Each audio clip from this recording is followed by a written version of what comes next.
To me, this is the secret sauce. This is the magic that will produce a true healthcare system. Will take us away from a victim mentality to a mentality of advocacy where we're in charge. Once you're in charge of your life, you can do all sorts of magic things. If you're not in charge of your life, then you become a victim, and now all sorts of things happen to you, unfortunately, rather than being created by you.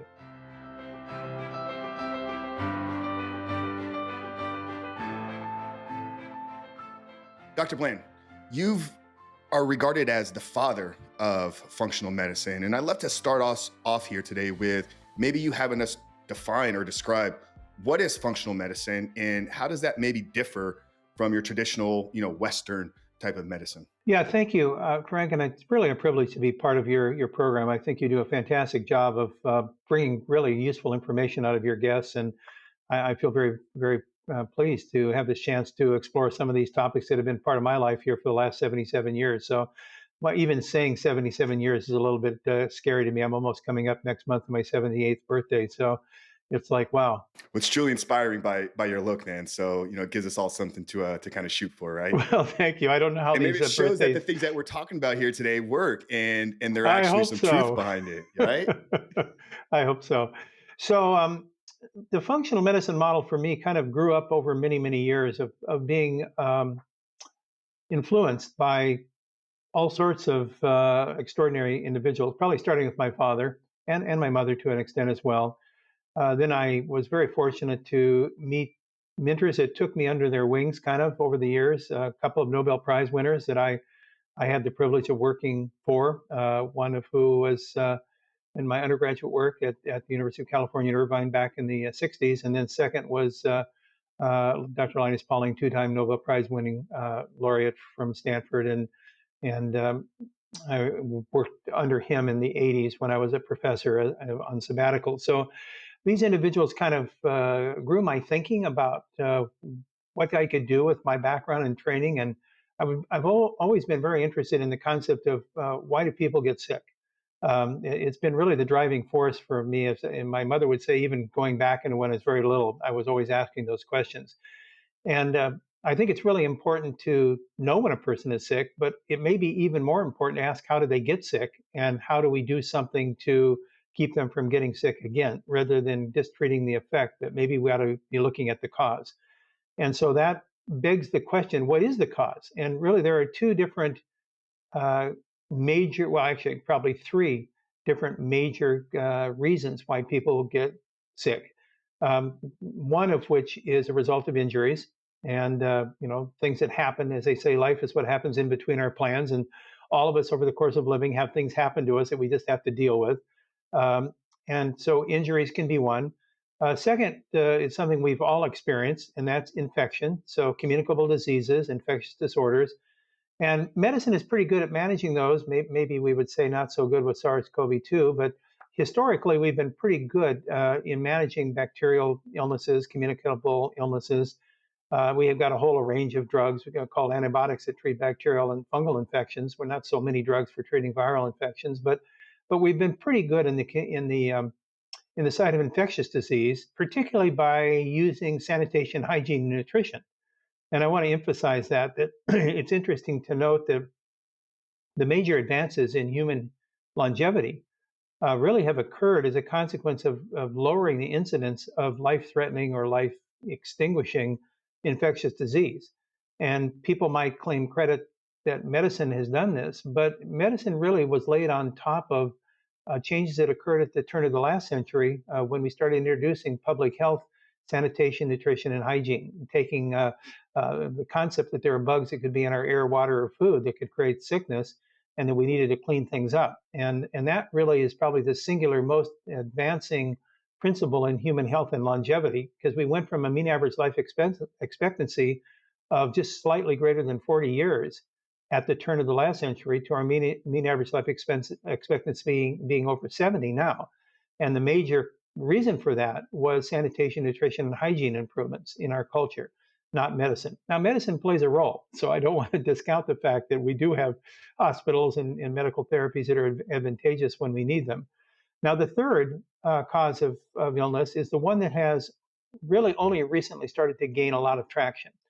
and that is what we call metabolic disorders, conditions that fall under titles like diabetes, dementia, cancer, atherosclerosis or heart disease, arthritis, and other autoimmune diseases.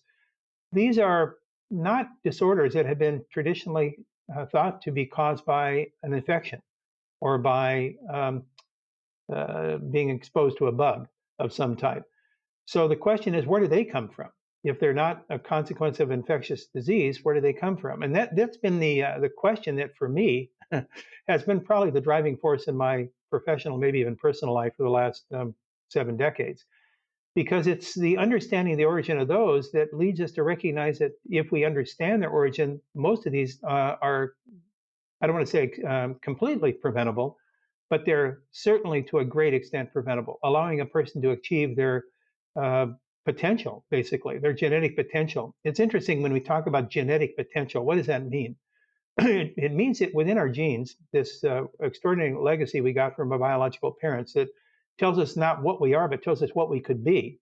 I want to emphasize that again. Our genes don't tell us what we are, they tell us what we could be. And in our genes are captured the magic of us at our best, not just us at our worst, but us at our best. So, our life principle is to find out how to unleash the us is at our best out of our genes and quiet down the us of our least best so that it doesn't get a voice in who we are. And that is the question that I've been really dealing with, with many, many other people. I'm certainly one of just literally hundreds of thousands of different people that are worried about this question. And the answer to that is that many of the things that we do every day, things we're exposed to, how we live, how we eat, how we interact with other people, our thoughts, our attitudes, our beliefs, our behaviors, are those magic things that actually modulate how we're going to be from what our genes give us the potential to be. So, do we exercise? What foods do we eat? Do we sleep? Do we have good friends? Are we loved? Do we love? Do we have peace in our heart? Are we avoiding exposure to bad stuff? Bad stuff can be, someone said to me, you can have toxic thoughts just like you can have toxic chemicals. And so all these things then become part of the wellspring of factors that are modifiable and alterable if we understand how they influence our genes to create our health outcomes. And that has been then the, the conceptual framework for how I think our function as an individual is determined. And I break function down into 4 categories. Our function can be our physical function, and we all know about that: musculoskeletal function, flexibility, endurance, the way our muscles are structured relative to our ligaments and tendons and bones, and all that architecture is related to our function, and then how it gets powered up by the energy of our body. So that's physical function. Second is metabolic function. And metabolic function are all the kind of things that a lot of us who are in this field spend a lot of time studying: metabolism, how energy is converted into food, how the cells do their energy production process, how cells take energy from where they're produced to where they're needed, how it functions across all these organ systems. So that's our metabolic function, or some people would call it physiological function. The third is our cognitive function: how we think, how we see the world, how we transfer and transmit and process information. And cognitive function is a functional capability that we would say, well, that's all in the brain. No, it's not just solely in the brain. Our cognitive function, we would say, resides principally in the brain, but there are many other sites in our body that regulate and transmit and control information. And then the fourth quadrant I call of function is our behavioral or psychological or spiritual, or however you want to see this function, however you want to call that. It's how we incorporate our experience of living into how we see the world and how we address the world and how we perform in the world, that behavioral function. Now, all 4 of those, if we think about them, roll up into our being, into our whole. They're not one separate, like today, we don't just worry about physical function, and tomorrow we're going to worry about metabolic function. We're doing it all the time, all 4 of these things. They all coincide to become us, to become who we are. And interestingly enough, all 4 of those functional characteristics are modifiable. You can, just like you can practice to be really good at a sport or good at a musical instrument or good at being an actor or an artist or whatever it would be, you can become good at each of those four things if you know what to practice. And those four things, what you practice is related to who you individually are in your genes. Not two people are identical. We are each unique facets on the diamond of life. There is never going to be a person exactly like us, and there never was in the past. We are uniqueness in the collection of human beings. And therefore, the expression of our uniqueness at the full expression of all of our value proposition is going to depend on how we unleash these functional characteristics, our physical, metabolic, cognitive, and behavioral function. And that's then the basis of functional medicine, saying let's focus less on what we call something, let's focus more on how we squeeze out the best of our function. Because if we do, we won't worry so much about getting diseased because we will be functioning at a very high level. And the body has its recovery rehabilitative capabilities that if we give it the full things it needs, it can find a path to achieve very high levels of health. So that's basically the functional medicine model. No, I love that. I love that so much, man. And I think this was one of the reasons why I was so excited about this conversation today, because your view, your perspective on health, on medicine, on life just runs so intertwined with the things that we believe here and try to, also how I try to live out and walk out my life as well. So I have a background in competitive bodybuilding. And obviously a lot of people think bodybuilding is a physical thing, right? You got to go to the gym, train hard, and it's purely, I guess, maybe this first part of the function. But I can tell you, I really saw the greatest success when I really began to integrate all four of these. It's like when I understood the mental side of the game, like how to actually, while training, get my mind into these muscles. Obviously, there's still the physical part there as well, but even tying in some of the behavioral side of things, like the need for meditation, mindfulness, relaxation, like it's all kind of intertwined. And I think, your approach to medicine, your work as well, is so intertwined with the things that we're trying to do here. Summarizing this like in a single sentence, it sounds like functional medicine is a proactive approach to our health and our life, whereas a traditional Western type medicine is the reaction, right? You wait till you get sick, you seek out the doctor, he sees it through this little lens right here that he's been trained in to only see the world through one way. And he's like, okay, you have this, here's the solution. Whereas in the functional way, it's like we do our best to try to prevent these things from happening. That be kind of an accurate, just like single sentence to kind of sum it up? Yeah, Frank, I think you've hit it. I think there's a part of this that everybody knows, and that is how do these concepts get executed upon in our society? What are the institutions, the devices, the procedures, the policies, programs by which these concepts, these big concepts that we're describing, get implemented in people's lives? And our model today that we call healthcare, I think we would both, you and I would agree, and probably most of your viewers would agree, is a disease care system. It's a very, very sophisticated and very capable disease care system. So I don't want to paint it as being something bad. It's quite good. But we call it a healthcare system. It's actually not a healthcare system. It is a disease care system. Now, the assumption has been that if you don't have a disease, you're healthy. So the concept is the absence of disease is the definition of health. I think any human being that's lived in this planet for a certain number of years and has gone through the experience of life would say, no, hold it. Health and the absence of disease are not exactly the same things. I can have days where I am not diseased, but I don't feel healthy. I feel low energy. I feel depressed. I feel sick. I feel incapable of doing what I need to do.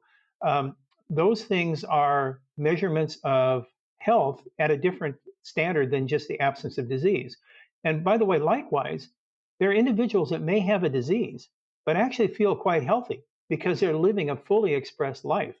And they can live with some of the stuff because all the other things are so good.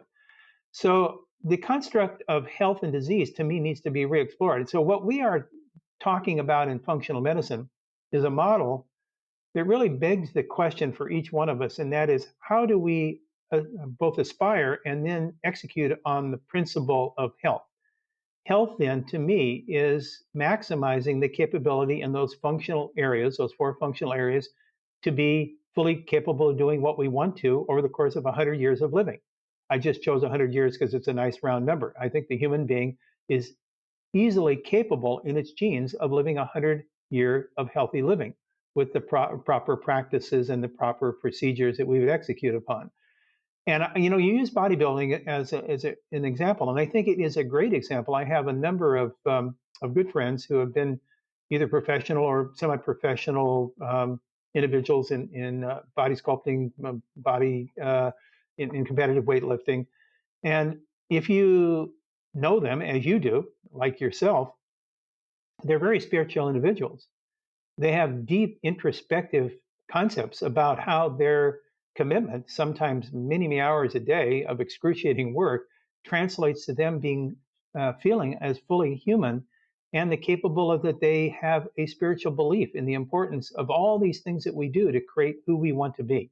Well, here's the interesting about this conversation that we're having here right now, kind of piggybacking off of people that don't feel any form of disease or sickness, yet they are ill and sick. Yet there's also the ones that have the symptoms, yet they're fully healthy.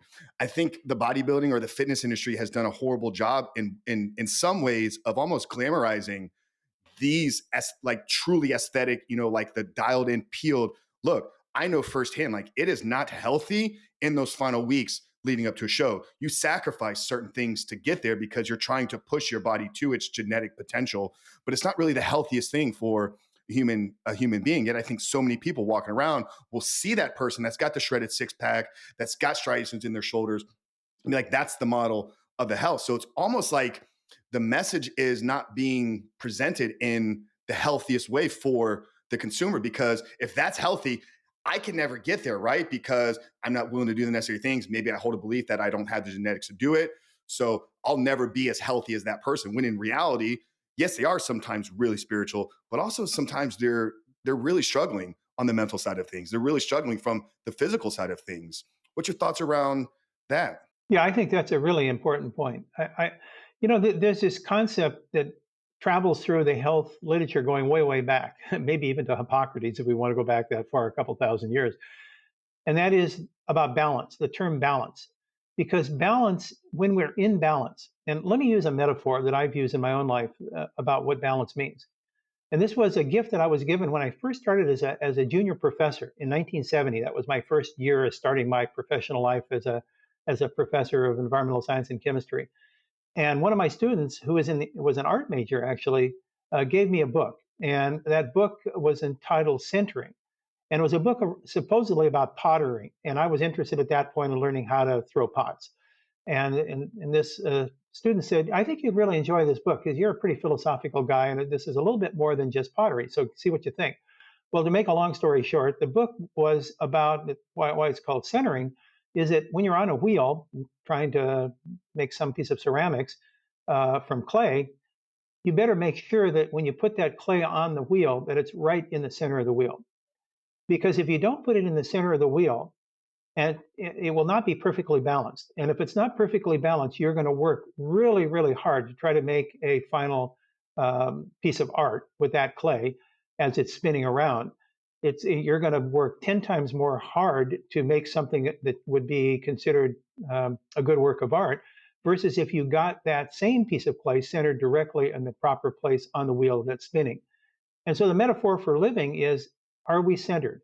Did we lay our clay down on our wheel of life in a place that when we turn that on and we run the 24/7 life that we're all leaving, that we don't have to work so hard to keep the clay from flying off the wheel? We can then sculpt it into the ornate final picture that's us in ways that would be what our aspiration is without constantly having to work so hard. And that's the concept of balance. That's the concept of resilience. It's not the concept of an Adontis perfection. It's the concept of where we are in our balance. It gives us the greatest resilience against the stuff in life that wants to take us down. And that to me is the essence of what true wellness and health really represents. Yeah, that's so beautifully stated. I want to circle back to one of the things you kind of shared right there at the opening, which was the three major reasons why people get sick. You talked about the result of injury, right? Some of these things are out of our control, especially if you're somebody that really lives, an aggressive kind of life and you're kind of out there always, pushing, just pushing it to the limits, right? So that kind of sits out here kind of in this box. But I think maybe the other two are somewhat maybe connected, this infectious and then the metabolic disorder. And I think this will kind of get us into the conversation, which I know you're really excited about, which is our immune health. Is there a direct correlation from somebody that, and I think we saw this in, 4 years back with COVID, right? Is there a direct connection between those that are metabolically disordered? I don't know if that's a proper way to say that, being more susceptible to infectious diseases. Oh boy, that's beautiful. And yes, disordered is a great term, a great word. So now you're on the frontier of where I think biomedical sciences is now going. And maybe it was accelerated as a well, I don't, probably not maybe. It was accelerated as a consequence of SARS-CoV-2 because everyone started to ask the question, why is it that in the United States, we, as presumably the healthiest country in the world, at least we would like to think we are, we spend twice the amount on healthcare per capita of the second country in the world. Twice the amount per capita. Yes. And as a consequence, you would expect that we, when confronted with the virus, SARS-CoV-2, would have the best outcome. It would still create some problems, but we would probably expect to have the best outcome. Yet, if you look at the developed countries of the world, the United States had the worst outcome. We had the most death, we had the most hospitalization, intubation of any country per capita, and it was not a consequence that we're the oldest country in the world. It wasn't just, oh, we're older, so we got more sick. No, that was not the problem. The problem was there was something going on that made us more susceptible, that made us more imbalanced with regard to our defense against that virus. And what is our defense?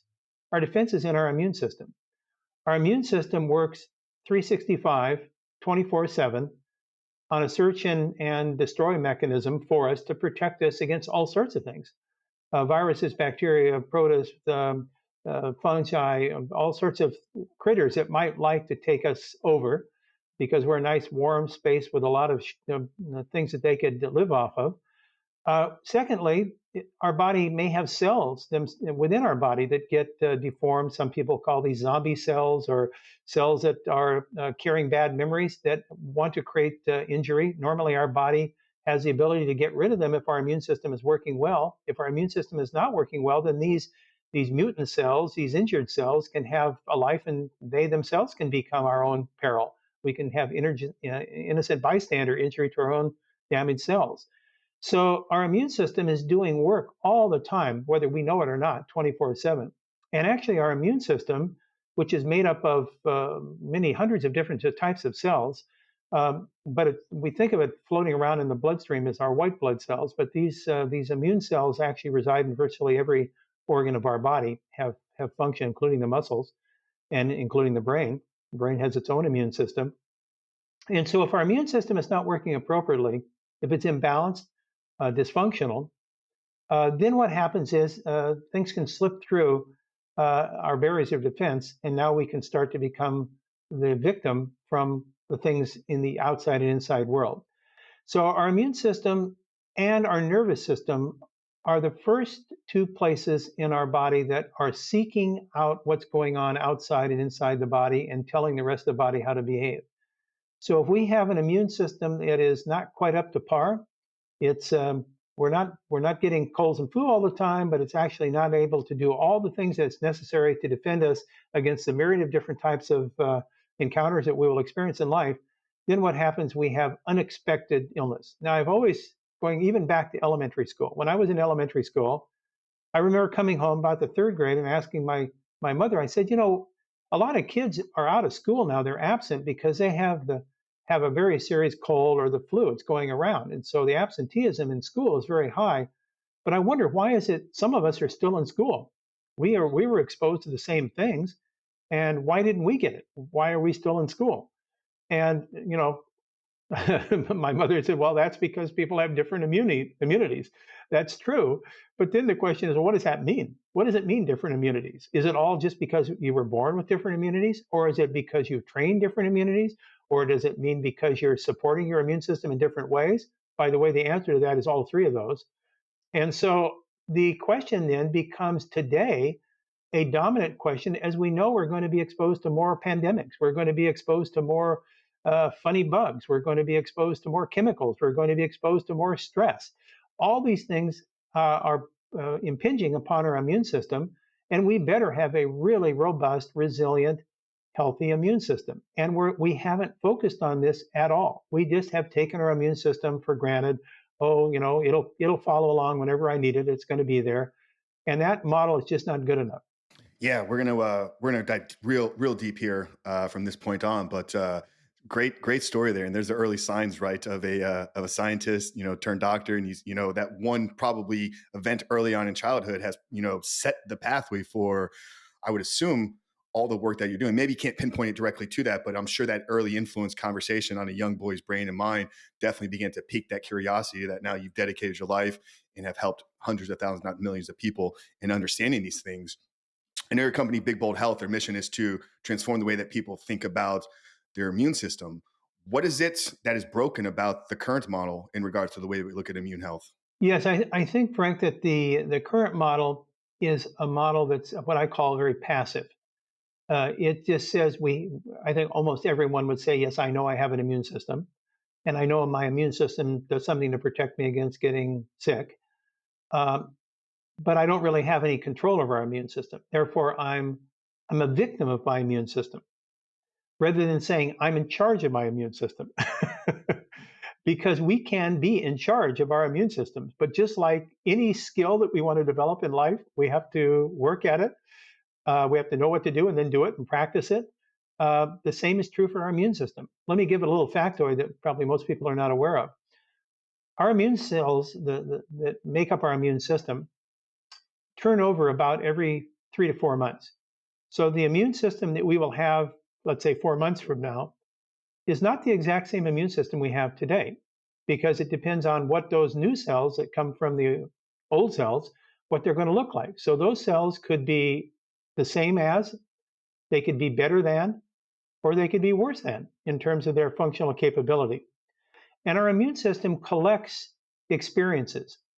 So if you've had a very serious viral infection, your immune system remembers you've had that viral infection, and it captures that in your certain type of immune cells called your lymphocytes that remember that. And that's basically how the concept of vaccination works, is it exposes you to something that gives a memory to your immune system to say, I remember that, and I don't have to go through the process of serious. I can ameliorate the problem before it gets started. So the immune system has that capability. It has the capability to recreate itself, and it actually now, recent evidence from immunological research has shown that the immune system actually has the opportunity to rejuvenate itself. That's a term that we've been really kind of promoting recently: immunorejuvenation, immune rejuvenation. You can turn back the clock, the biological clock on your immune system by allowing your body to undergo the process that gets rid of the damaged and rather than call them damaged, let me call it the immune cells they're carrying with them bad messages, bad memories, and replacing them with new immune systems that are younger and more vital, that don't carry those bad memories, that are more capable of being resilient. That concept is called rejuvenation, immunorejuvenation. And the mechanism by which it occurs actually won a Nobel Prize in medicine just a few years ago. So it's a recent discovery in the biomedical sciences to understand how this is a two-way street. Yes, we can collect bad information in our immune system. Those are the bad memories. But it can also get rid of them. The other lane of the street is to go the other direction and to recreate new, naive, more capable immune cells that don't carry those bad memories. And it turns out, I'll give one last factoid. It turns out that of all the parameters that have been measured by researchers of longevity and life expectancy, the most singular important definition of how long you will live is the age of your immune system. Now you're gonna say, but Jeff, isn't the age of the immune system the same as the age of your birthdays? And I'm saying no.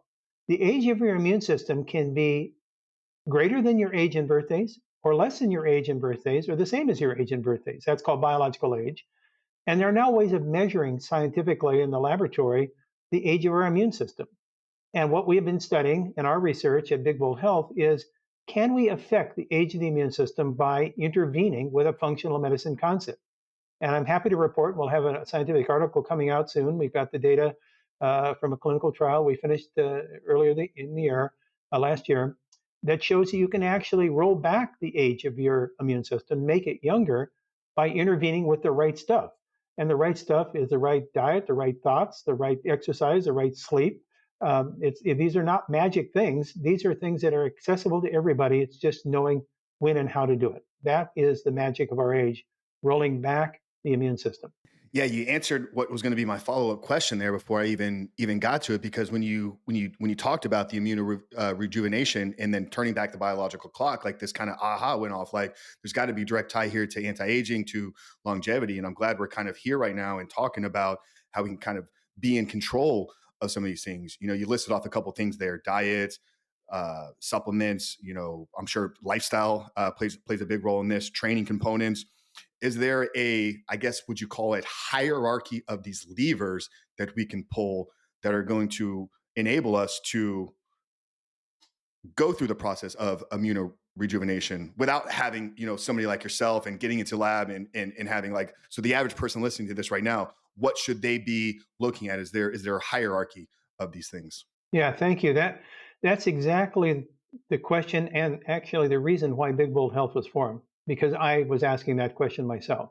What are the ways that we can translate this high level science down to user friendliness in ways that people can implement this in their daily lives in ways that are not overly expensive, that are not putting them to cruel and unusual types of things they would have to do. And that was really the reason that I assembled this group about 3 years ago, Big Bold Health, to try to really find, is there a lesson plan that we can develop that is implementable? And I think we're getting there. I think that this research that we just did, which validated that we could make a person's immune system younger over the course of 3 months, which is a pretty short period of time, was very encouraging. Now, if you ask me the hard question, have we answered all the questions? Is this irrefutable? Are we going to win a Nobel Prize for this discovery, or is this like the first steps on a path that will get us to greater and greater abilities to own our immune system? I would say it's probably the latter. We're seeing a breaking down of an old model and a creation of a new opportunity. But I would say we will follow this very closely over the years to come, because this is going to be a revolutionary change in the way people manage their bodies. Now, let's talk about what we've learned. That's the question: is where does the tire meet the road? So we came to the recognition that there are, and this is not just our work, there are literally hundreds of other groups, scientists have been working on this question as well. Fortunately, our work tended to validate and be consistent with other people's work, so we weren't totally an outlier. But we found that there are what we call three pillars, or three categories of things that really make a very big difference on the age of our immune system. Each one of these has some granularity, and I could dig deep into them and probably get into geekism here and overwhelm. So I'll try to keep it on a level of first level exposure. So what are the three things? In no necessary order of priority, I think all three are equally important. So the first one is what we call a diet that is rich in colors of the rainbow. Now, I'm talking about that's obviously natural colors. I'm not talking about synthetic dyes. So these No red are sevens or yellow fives or any of that stuff. exactly. So these are foods that carry natural colorants in them, and these are plant foods basically. So these would be fruits and vegetables and legumes. And why are these important, and what are about them that gives them a characteristic that's associated with immune health? Well, we would say, gee whiz, the colorants in those plants must be related to something in those plants that make them colored. And what are those? We call them phytochemicals, plant-derived chemicals, and they fall into a whole variety of different families. I won't go through all the families, but let's just say that the family that has been recently found to be most associated with the age of our immune system are called polyphenols. Polyphenols are members of the polyphenol have names flavonoids, and people are probably familiar with flavonoids as a nutrient. Now, it turns out that there are literally thousands of different polyphenols in different plant foods.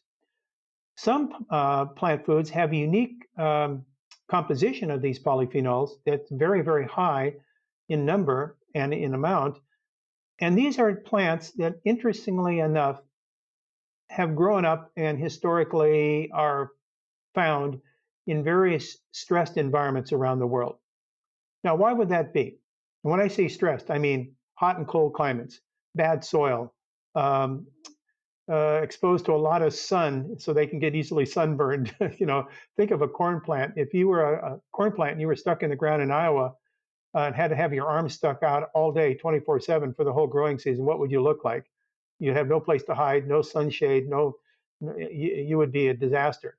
So the plants have to develop all these defensive mechanisms to defend themselves from bugs, and they can't run away and hide. They can't take medicines. So they have developed these defensive substances. And the plants that are most stressed have evolved over millennia to have the highest defensive substances. Now, those defensive substances happen to be the plant's immune system. Yes, plants have immune systems.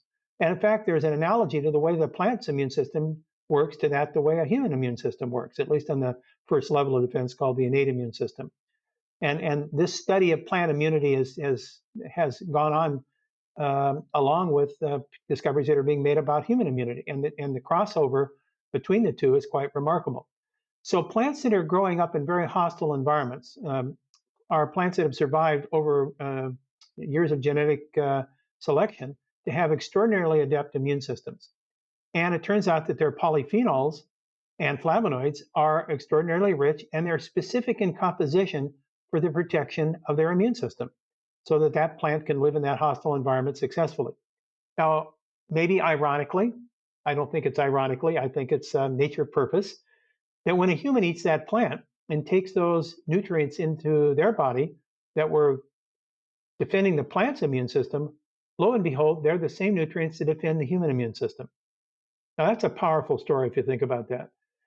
Now, interestingly enough, when the food processing industry grew up, this was post World War II, coming off of the rations that our service people were eating during the war because they had to be shelf stable food. So that was the birthing of the processed food industry, were the rations used during World War II. And the concept was that these coloring agents in foods, these flavonoids and these polyphenols, were kind of like, who needs them? They just were kind of a problem. They had an off taste to the food when it was pasteurized. And so the processing food industry took them out, threw them away, actually made them pet foods. So we ended up with springy, healthy pets, and we ended up with people that weren't getting these nutrients in their foods because they weren't considered to be important.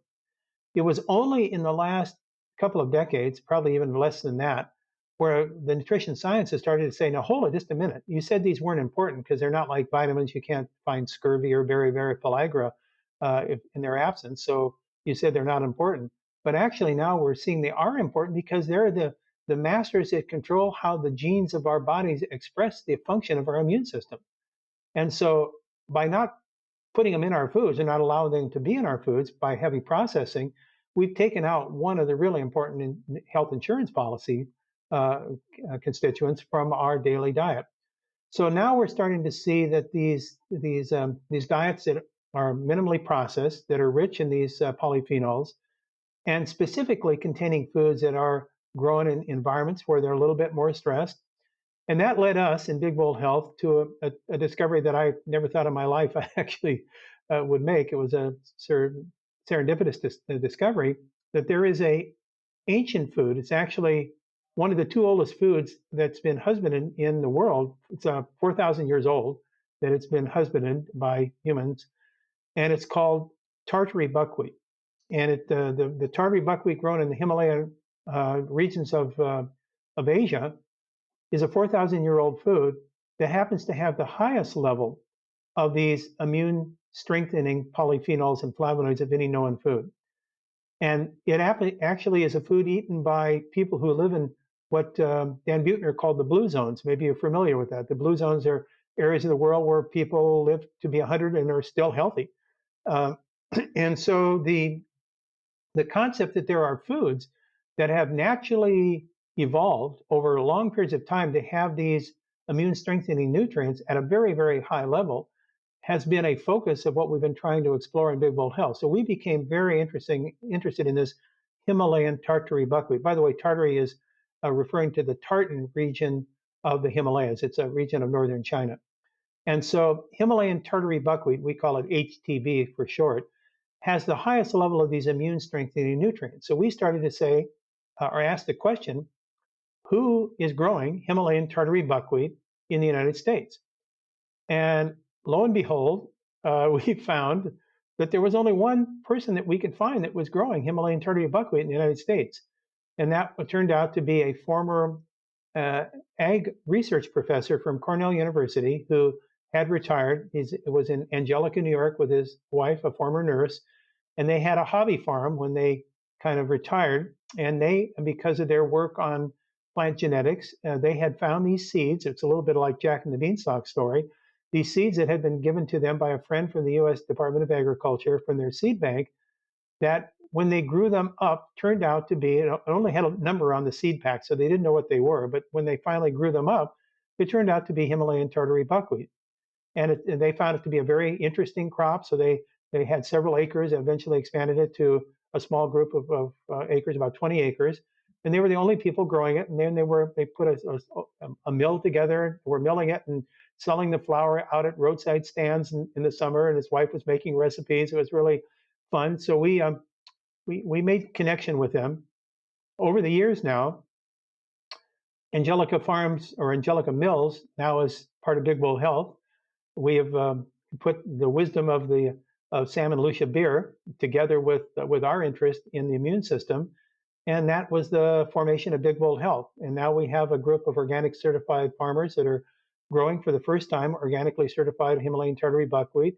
We have an artisanal miller in Trumansburg, New York, that was part of our team. And we have a food lab that's developing recipes and menu plans, working with chefs around the country. And we are bringing this crop back to the United States. It has been lost for probably 200 years.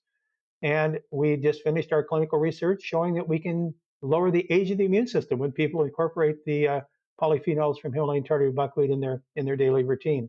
So this is just an example of how we're pulled sometimes into things just through curiosity and asking questions.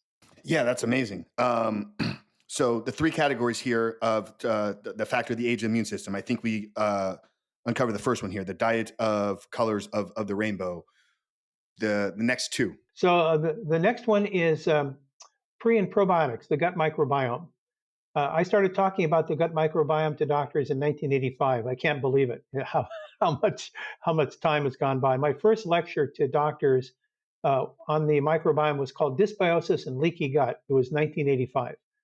And we started to really develop an understanding of the important role that this living community in our gut, which, by the way, weighs 3 to 4 pounds, our gut microbiome, those bugs in our gut are a substantial part of our overall body's chemistry.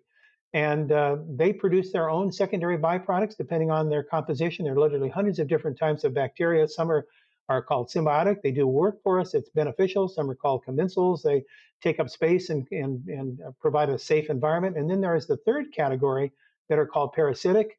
And those are the ones that we don't want because they produce a lot of funny mischief in our gut that have adverse impact on our immune system. They cause inflammation. They lead to premature aging. They cause insulin resistance and correlate themselves with obesity. So these particular bugs, not good, parasitic. What we want is to have the right balance of the symbiotic and commensal bacteria, a healthy microbiome. And those are fed by their own food, which we call prebiotics. So proper prebiotics, which are non-digestible fibers. And that's another interesting part of the Himalayan Tartary buckwheat story because it turns out it has a very high level of the proper prebiotic fibers in it that help to functionally restore a healthy microbiome. We actually have a product called Microbiome Rejuvenate that is incorporating those that won the Immune Product of the Year award in 2023. So the second are pre and probiotics, how it relates to a healthy microbiome. And then the last is omega-3 fatty acids. These what we used to call fish oils, but we can find omega-3s in plant oils as well as alpha-linolenic acid.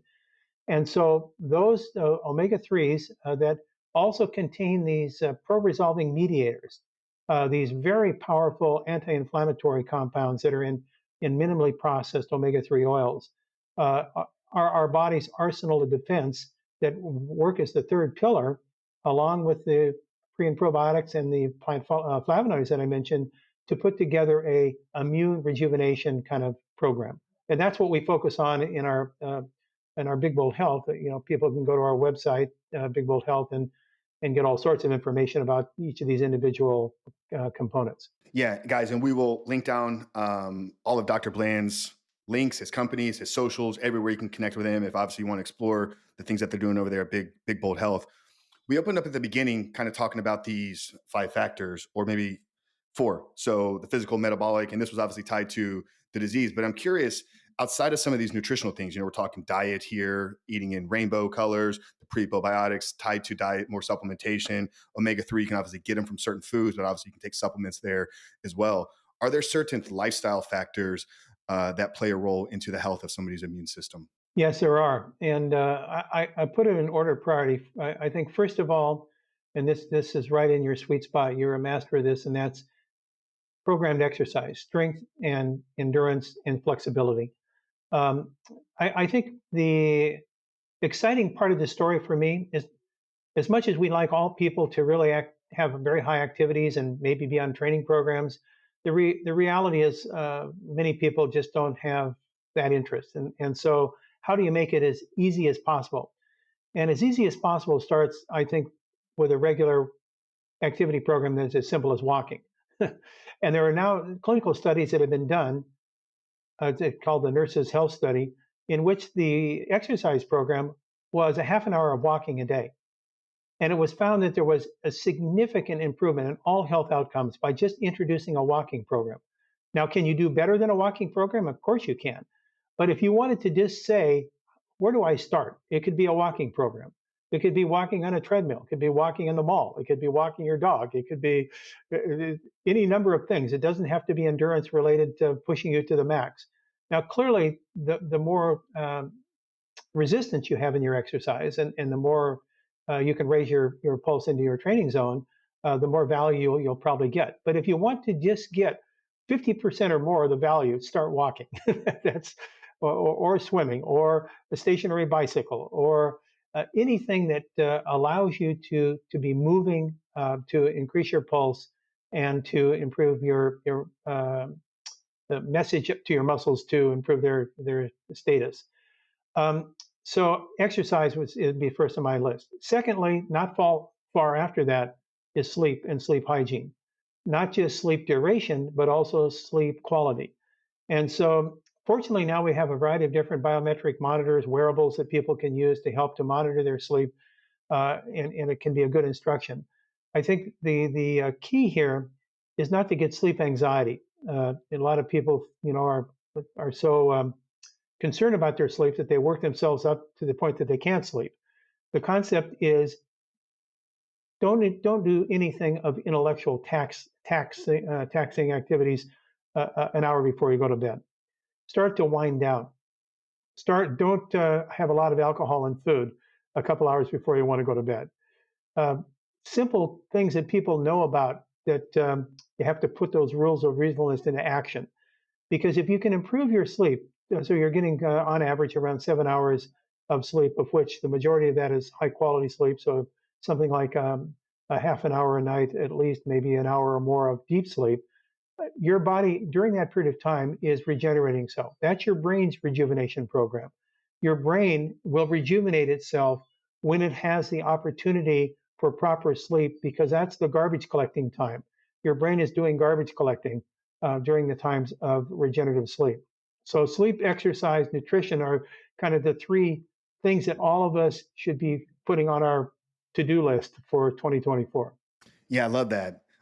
This one may be hard to answer, and it might just be, I don't even know if you'd be able to collect data on something like this, but clearly for you, this work that you do is such a deep rooted passion. I mean, you can hear it in the way that you describe these things, your ability to go deep on these.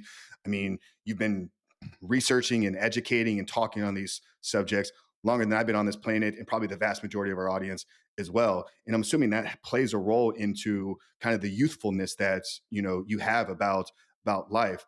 What role, if any, does a healthy pursuit of a passion or a purpose in life play in the health of our immune system? Well, I think you've answered your own question. That's a fantastically important question.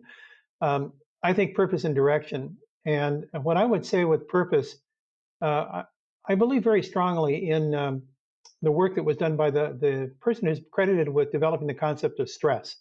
I don't know if you know the name Hans Selye. Hans Selye was a physiological researcher at McGill University that was the first person to take the term from physics, which was stress, and move it into physiology. And so he started talking about from all the research he did over many years and published on animals that were subjected to various types of changes, that he termed that stress. And he said that the body has an adaptive system for managing stress. That system is what we call the HPA system, the hypothalamus pituitary in the brain, and then the adrenal glands that sit on our kidneys. That HPA axis controls or regulates or responds to stress, and then that is connected into the gonadal component. So it's HPATG, so it's hypothalamus, pituitary, adrenal, thyroid, and gonads. So if a person female or male, is under high stress, it alters their sex steroid hormones. So they have different levels of androgens. That could be testosterone or progesterone, or in case of estrogens, estrogen, estradiol. So stress hormones alter sex steroid hormones. They alter thyroid hormones. So now we get into a metabolic disturbance. If you start influencing all of those regulatory hormones, your body now is thrown into imbalance. So the construct is when we start asking about purposeful life, what is it? And so Hans Selye talked about the way to combat stress was to develop a lifestyle that was focused on what he called altruistic egoism. Now, let me say what I think that means. Altruistic egoism. He said you have to think enough of yourself that you're worthy of being healthy and being totally functional. If you don't feel worthy, then you're never going to be healthy because you never feel you deserve it. You're always feeling like you're an imposter. You're always feeling like you're having to make up ground because you're somehow didn't do right. So first you have to see yourself worthy of being successful, being good, being healthy. Then once you've gotten that, then you need to use that energy of self-confidence, of egoism, to put it into your altruistic output to help others. That altruistic egoism allows you to have a complete purposeful life because you take your positive energy, and as you're doing with this podcast, you're creating opportunities for others to experience joy or purpose in their lives or find paths to success. And that makes your life and their lives purposeful. And that is the way that societies grow and evolve with health.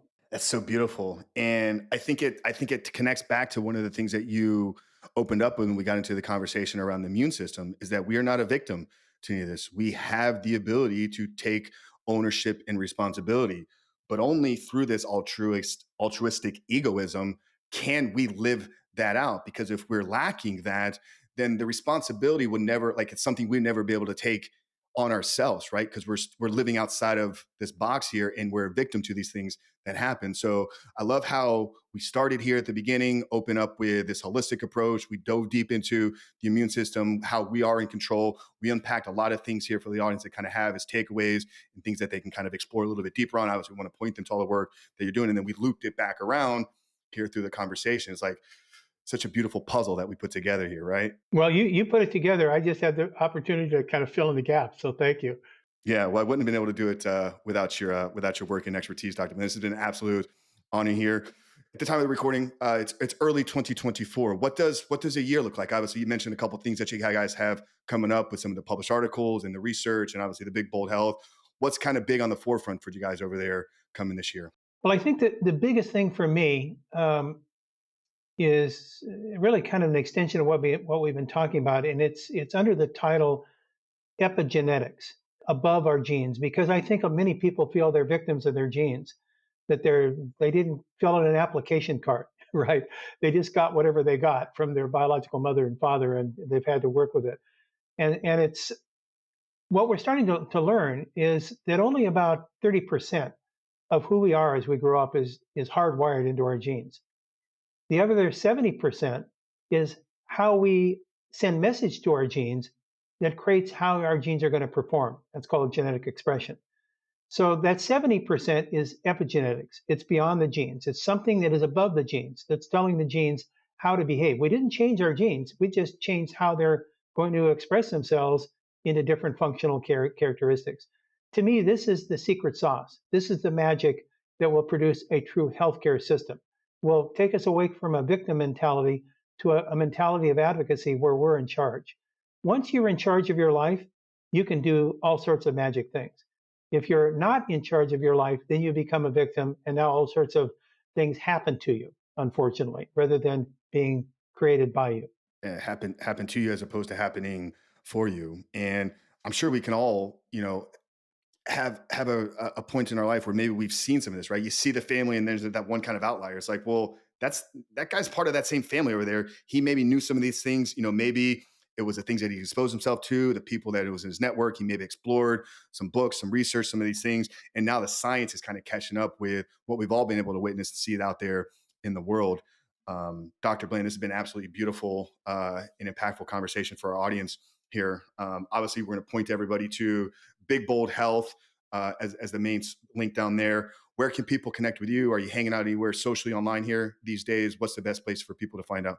Jeffrey Bland, Jeffrey Bland, BLAND.com. I have all my stuff that I've been doing for the last years available there. And love to continue the conversation with anyone that's interested. We got a lot of stuff ahead of us that I think is very exciting.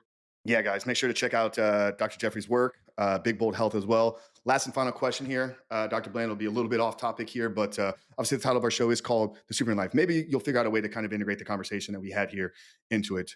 But I spent the last 5 years, obviously, interviewing experts and guys like yourself from all over the world. And I've been kind of putting together this belief of what I think living a superhuman life is. And I think it's coming from the place that we are all here for a purpose. I'm a big believer that we weren't just here by accident. God put us on this earth in order to do something. And I think a lot of people that are listening right now hold that belief or hold that worldview. But if we just accept that we're here for a reason, for a purpose, and don't do anything about it, we're missing a big part of the puzzle here. I think once we're intentional about gathering this information, elevating ourselves, going above our potential, or reaching for our full potential, to bring that purpose, to bring it to the service of others, to make the world a better place. In my opinion, or my definition, that's living a superhuman life. But I love to always get our guest take here. So as we bring today's conversation to a close, Dr. Blaine, how would you define living a superhuman life? It would be presumptuous of me to do anything after what you've just said, because it was absolutely the maxim, the mantra that guides me every day in my life. You're totally on my target, or I'm on your target, and I couldn't do a better job of saying what you just so eloquently presented. Well, I appreciate that, Jeff. It's been an absolute honor, man. I look forward to circling back and doing this again and staying connected and going deeper in some of the work that you guys are doing out there. Guys, make sure to connect with Dr. Bland. Make sure to connect with Big Bold Health. If you got value out of this episode, guys, you can support us in one of two ways. First off, if you're listening here on the audio side, make sure to head over to Apple, head over to Spotify, wherever you are consuming, drop us a rating, drop us a review. But more importantly, somebody that you know in your life needs to hear this conversation. Maybe they're struggling with some of these things that we were unpacking here today.